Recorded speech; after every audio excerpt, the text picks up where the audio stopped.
Hello and welcome to this general election debate for candidates for Arizona's mine inspector. This office is responsible for, among other things, enforcing safety regulations at Arizona's mines and protecting the health and safety of miners. This debate is brought to you by Clean Elections, the state's nonpartisan voter education agency. My name's Sydney Edwards. And I'm Danielle Lerner, and we will be co-moderating tonight's debate. We are sharing this debate as part of an effort to support democracy in Arizona through a partnership with the Citizens Clean Elections Commission, the Arizona Media Association, and Reister. It is a partnership designed to make these debates accessible to everyone in Arizona. That means this debate and several more between now and November will air on a long list of local TV stations, radio stations, and digital platforms, including support from local newspapers. It's a shared effort between hundreds of local media brands all across our state. The format of this debate may be familiar to you, and we've tried to keep the rules simple. Each candidate will have up to 1 minute to make an opening statement, and the same for a closing statement. Candidates have drawn numbers to determine the order of each of those portions of the debate. Now, throughout the debate, we will pose questions to each candidate, allow them to answer, and then make sure the other candidate has a chance to respond. Whenever a question is directed to a specific candidate, only that candidate's microphone will be open. At all other times, every microphone will be open.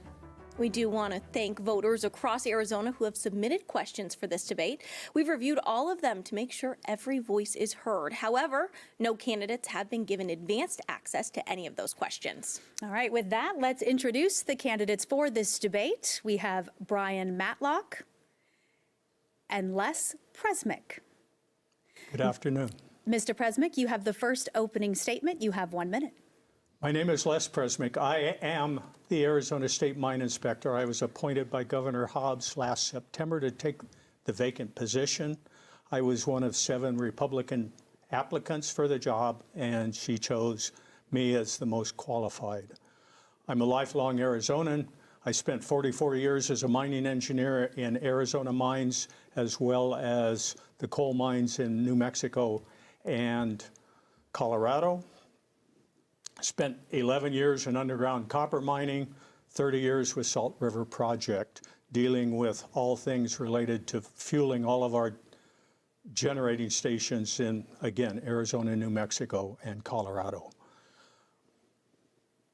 I love the job. It's all about safety. A constant question I get is, if it's all about safety and safety is an apolitical topic, why are you running as a partisan? It's just the way the process is set up. All right, thank you. That's your 1 minute. And Mr. Matlock, you now have 1 minute. Hi, thanks for having us. My name's Brian Matlock, and I'm running to be your next Arizona State Mine Inspector. I went to public schools, and I earned my engineering degree while I served in the Marine Reserves. And I've literally worked alongside the very people that the State Mine Inspector's Office is meant to protect. So when you elect me, I will engage the rural communities. I'll engage the tribal communities. I will work to support Arizona's $10 billion mining industry. When it comes to safety, I will be a partner with safety with our miners and the mining operators. What does that mean? We expect that at the end of every day, a hard day's work, that the miners get home without injury or distress. I'm going to work with them to make sure that that happens. I will also be a leader in safety when it comes to working with our communities and in securing Arizona's more than 100,000 abandoned mines. And then finally, I will also be the final judge when it comes to land reclamation. What do we do when it comes time to close out a mine? I'll be the judge whether the work's done or it's not. So that's what you get when you elect Brian Matlock as your next Arizona State Mine Inspector. All right, thank you, Mr. Matlock. It's been almost a decade since this has been on the ballot, so many people at home aren't quite sure what exactly this position is and what the priorities are and how it impacts them. Can you briefly each share a little bit more about this role and what your priorities are and how they may differ from each other? Mr. Matlock, you have 1 minute. Right.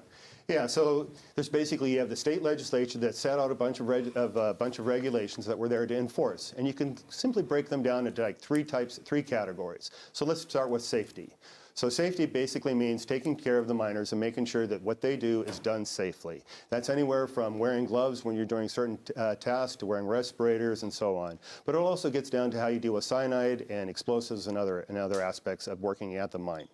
The next place, and that's in that aspect, I see the mine inspector as a partner in safety. The next thing that's a really big part of the job is dealing with the abandoned mines, which we have more than 100,000 of those. About 500 of those abandoned mines are abandoned uranium mines up north. In that capacity, I see myself as a leader in safety, and that's working with the communities to identify the mines and help secure those mines. And then finally, we talked a little bit about land reclamation. What do we do when the mines play out? And in that role, the mine inspector first gets involved with a mine initially when it's permitted, and then it approves the reclamation plan and the bond. Then at the end of the line, it's the mines inspector's job to approve that the reclamation work got done. So in a nutshell, those are the 3 legs of what the mine inspector does. So there are actually 4 legs. First one is mine inspections. I have a team of 5 inspectors that are inspecting all of the 650 mines that come under the jurisdiction of my office. The second leg of this 4-legged stool is training. We are paid by MSHA to do the annual refresher training, the new miner training, which is a 24-hour class, and we just initiated new underground miner training in partnership with the University of Arizona in Tucson. That's a 40-hour class. Final mine reclamation, that is a responsibility delegated to my office about 20 years ago to make sure that not only are mines reclaimed at the end of the mine life, but there is money there to make that happen in case the company goes away. And finally, it's about the abandoned mines. There are 100,000 of those. We have inventoried about 11,000 at this point and secured those. And I think we can all agree safety, of course, is a key component for this position and in this race. Mr. Matlock, you've proposed a new standard statewide health and safety model for mining operation, which I want to get to in just a moment. But first, Mr. Presmyk, as someone who's in this position, can you talk about your current model for health and safety and how, if at all, you would adjust that going forward? Well, so there are several models for safety. All of our mines are working very safely. We have the large copper mines. They have their safety protocols in place. The sand and gravel operations, they represent about half of the operating mines in this state. Copper right now is worth about $15 or $20 billion to the state of Arizona. The total mining value to the state is $35 billion. That's enough money to run Arizona state government, all the municipal government budgets in the valley, plus Tucson, with a little money left over to just put that in perspective. And so we see ourselves as educators and mentors, not regulators like MSHA. And so when we go on site to inspect our mines, we are there explaining to those folks that are working in the truck shops, that are working on equipment, that are doing the actual mining, why this is an unsafe condition and how to fix it, how to keep people aware of that. Every mine that I have been at, the ones that I worked in and the ones that we're now inspecting, safety is as integral a part of the mining as production and anything else at that mine. The new mines coming into production, like South 32, Ivanhoe Electric, Arizona Sonoran Copper, their stated goal is no serious accidents and absolutely no fatalities over 25 and 30 and 40-year mine lives. Safety is something that you establish at the outset as a culture, and then it just becomes part of the daily process. And Mr. Matlock, how does your model differ from what's happening now, if at all? So I want to be clear on when I talked about a new model, what I'm talking about is specifically inside the state mine inspector's office. That would be instituting a program of what I call best practices. It's basically nothing new, similar to a 9001 type of a deal where you have policies and procedures and you define how we do our job within the state mine inspector's office. Now, I agree, once we get outside and we start talking about safety, that is what we will be doing those inspections for. And I agree, it's the inspections that help keep things safe. But one of the challenges we have here in Arizona is there's a number that we use when we measure our effectiveness when it comes to safety. And it's basically measuring how many days of lost time that we spent per 200,000 hours. And so a higher number is worse. Arizona runs a number that's about 20% higher than the rest of the nation. Now that's a problem because the more incidents that you have, the more likely you are to lead to a fatal accident. So it's really important to make sure that our reporting is accurate and that we take care of even the most minuscule near misses to make sure as we reduce near misses, we also reduce the potential for fatal accidents. All right, and real quick, just 30 seconds, I'll let you, as the person in this position, respond to that as far as Arizona's current percentage there. You know, statistics are an interesting animal. Right now, the first quarter of this year, we are actually under the national average for one of those measures, lost time incidents. And that's, as Mr. Matlock said, that's a number based on every 200,000 hours of work at these mines. And so for the first quarter, the number is 1.35, national average is 1.91. Okay, thank you. You've both mentioned that there are over 100,000 abandoned mines here in our state. Mr. Presmyk, you said that your office has already closed and secured 11,000. That leaves about 90,000 left for us that still pose hazard and risk and something that people are concerned about. So I want to start with you, Mr. Matlock. You said that is one of your top priorities. Can you share a plan? That's quite a lot of mines. It is quite a lot of mines. And what I've told lots of people as I've been out on the campaign trail is I want to partner with the community to secure those mines. I'm a mountain biker. I want to work with mountain bikers, hikers, horseback riders and rockhounds, and as they find them, have them notify the office so we can at least know where they've come across these mines, because those are the most likely ones that we're going to have trouble with first. Then I'm also, when the weather's nice, and that means when the temperatures below 90 at the highest, I also volunteer with the Forestry Service to fix trails. I can see putting a program together where we can work with other communities to help us go out there and secure those mines. Now, it's not quite as easy as maybe fixing a trail, but it is something that can be done in some cases to help secure those mines. And there's a thing that's been pointed out before, that adults like to work hard just like children like to play. And when you get a bunch of folks together, like doing highway pickups and these type of activities, it's actually very rewarding for the community. So I will invite the community to be a part of closing these abandoned mines. On top of that, we can do some simple things.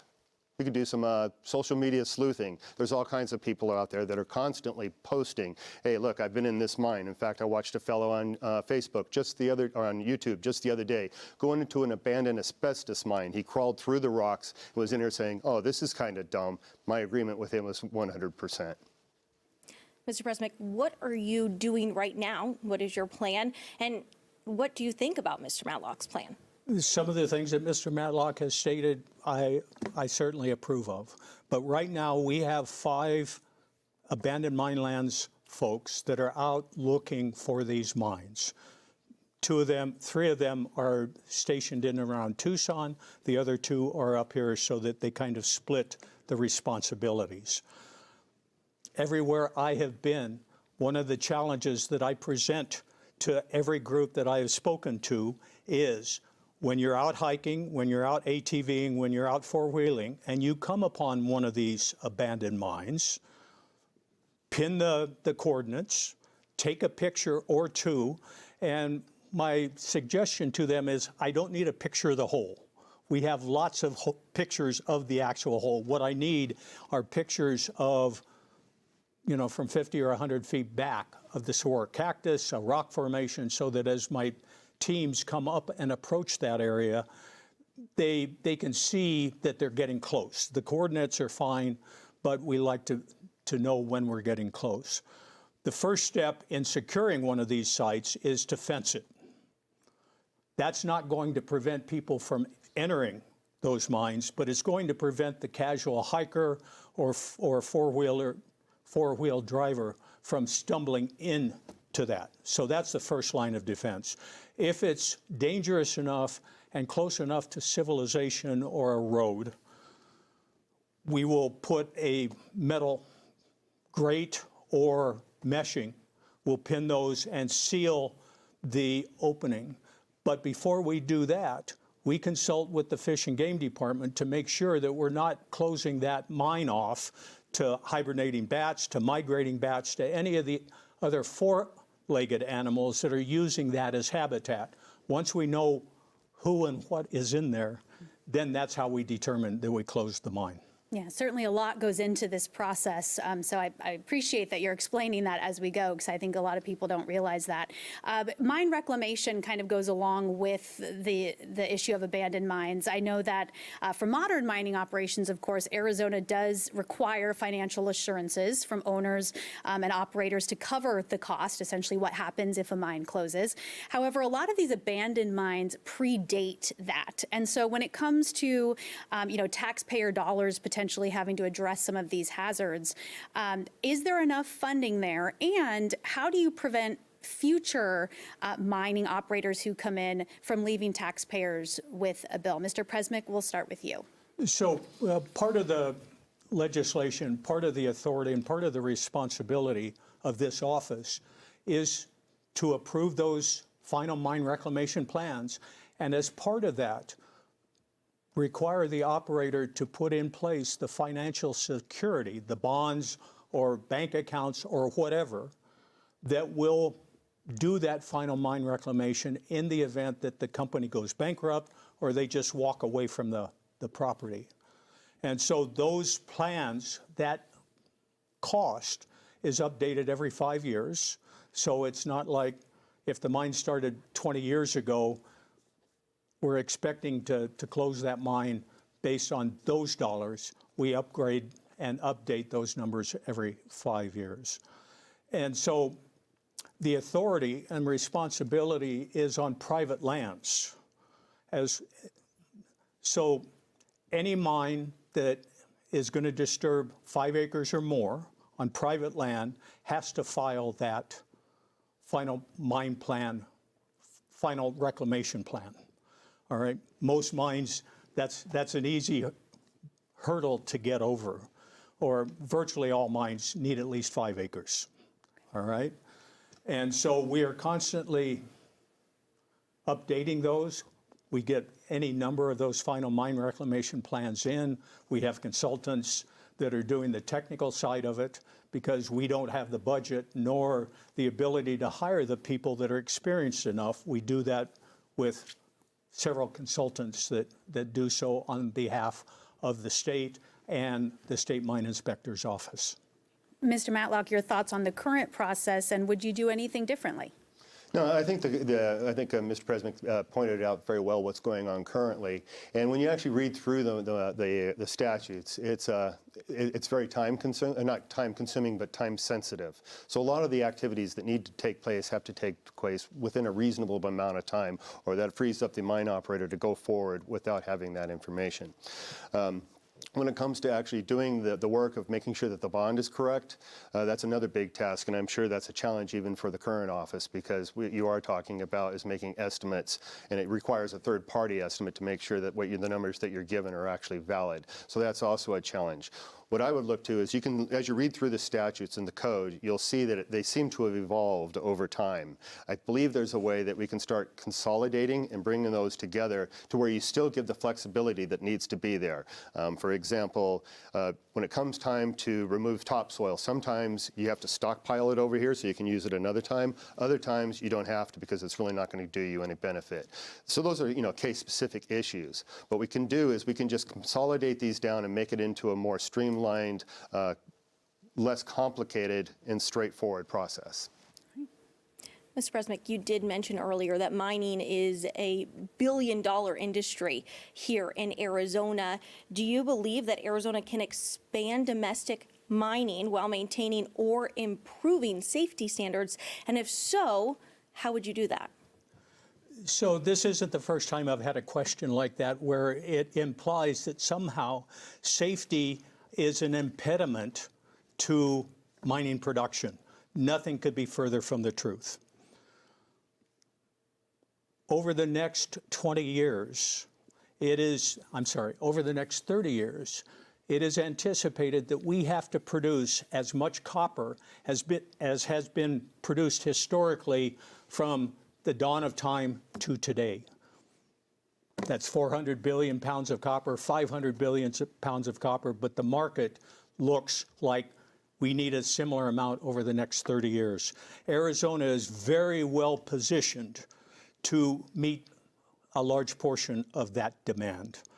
If we took and declared Arizona its own country from Payson down to the Mexican border, we would be number 5 in the world in copper production. We have been the U.S.'s top copper producer since 1900. Today, we produce 72% of American copper.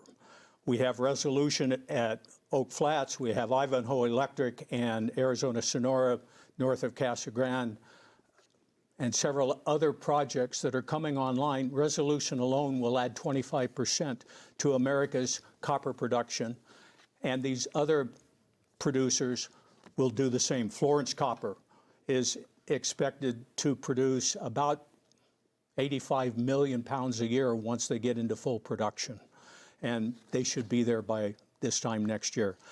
And all of these companies, as I've said before, consider safety as part of their base culture to bring these mines online and to produce copper as safely as possible. Ms. Matlock, what are your thoughts? Do you believe that Arizona can expand mining while keeping safety standards? And what would you do differently than's being done right now? Yes, I do agree that that mining can expand in Arizona, and it's actually needed to expand, and that's very important. And I agree with Mr. Presmyk that when the demand is growing right now, like it is, particularly when you look at the Arizonas, all of the mines that we have in Arizona are running flat out. They only produce 5% of what's needed just to fill data centers. That gives us a sense of what the demand is looking at it right now. And so when that's a boom, that makes our miners work even harder. I've worked in industries where you get pushed, and you really need to have that at the very top level, safety being the primary thing that you work with. So you have to make sure that when we go to these mines and do these inspections as a partner in safety, that they understand that this is a culture of safety. And no mine wants to have an injury, because injuries generally result in a shutdown and a loss of money and a loss of production. So nobody wants that, and that's beside the human cost, obviously.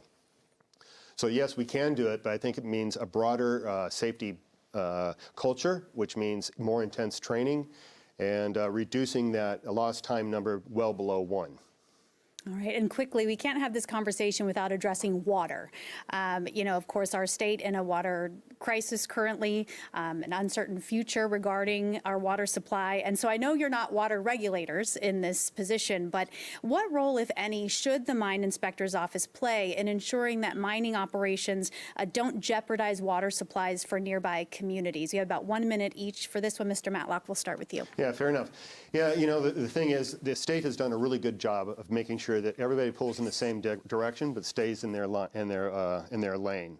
So the place that the mine inspector has anything to do with water, for the most part, has to do with flooding and drainage and what happens with water when we have a flood situation and what happens to that water when it leaves the mine sites. That's the primary portion of where the mine inspector gets involved. However, and the actual permitting process defines what's happening with water usage, and that's going to be through other agencies.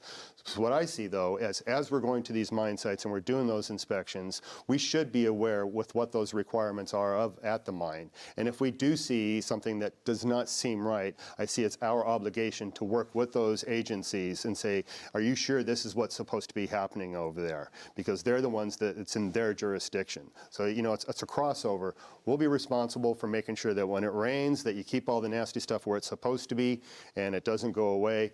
But then after that, it's going to be the other agencies, and we're going to be part of their watchdog, help them find the issues. Mr. Presmyk, what are you doing currently in this area? What would you do going forward? So when my inspectors are going out for safety inspections, they're looking at dust, they're looking at water that may be leaving the mine site or that's contains metals that shouldn't be leaving the mine site. That's not our prime responsibility, but we take the safety of the environment very, very seriously. Dusty conditions certainly affect the workers that are there. That's an easy one.